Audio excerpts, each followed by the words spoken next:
தற்கொலை ஆட்சி பொறுப்பை ஏற்று ஒரு 69 நாட்களை நெருங்கியிருக்கின்றது. மாற்றுத்திறனாளிகள் கூட இந்த கேடுகட்ட ஆட்சியில் வீதிக்கு வந்து போராடுகின்ற ஒரு சூழ்நிலையை உருவாக்கி தந்திருக்கின்ற இந்த அரசை கண்டிப்பது முழுக்க முழுக்க ஒரு நியாயமான செயல். நம்முடைய இன்றைய முதல்வர் கூட மாஸ்டர் என்ற ஒரு படத்திலே சிறைக்கு சென்று அனைவரையும் சீர்திருத்தம் செய்வதாக நடித்திருப்பார். சிறைக்கு சென்று சீர்திருத்தம் செய்த அந்த முதல்வர் இன்றைக்கு லாக் ஆஃப் டெத்திற்கு அவருடைய வாயை லாக் செய்திருப்பதுதான் கொடுமையினும் கொடுமை என்பதை இந்த நேரத்தில் அறிவிக்க விரும்புகிறேன்.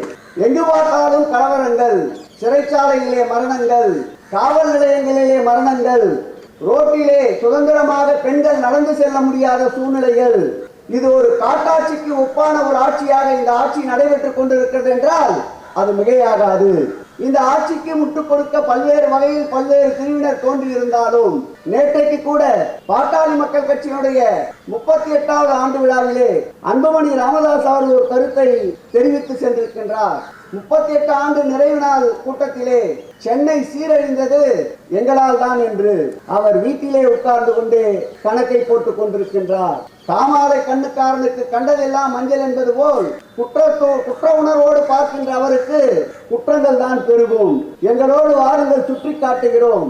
தாவாக்காவோடு கதவுகள் திறப்பதற்கு முட்டி மோதி கொண்டிருக்கின்ற அன்புமணி ராமதாஸ் போன்றோர் எங்கள் மீது குறை சொல்ல எந்த தகுதியும் இல்லை.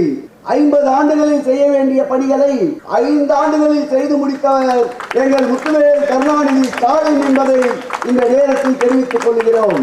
தினசரி முக்கிய செய்திகள் மற்றும் அப்டேட்களுக்கு TN Wire News சேனலை ஃபாலோ செய்யுங்கள்.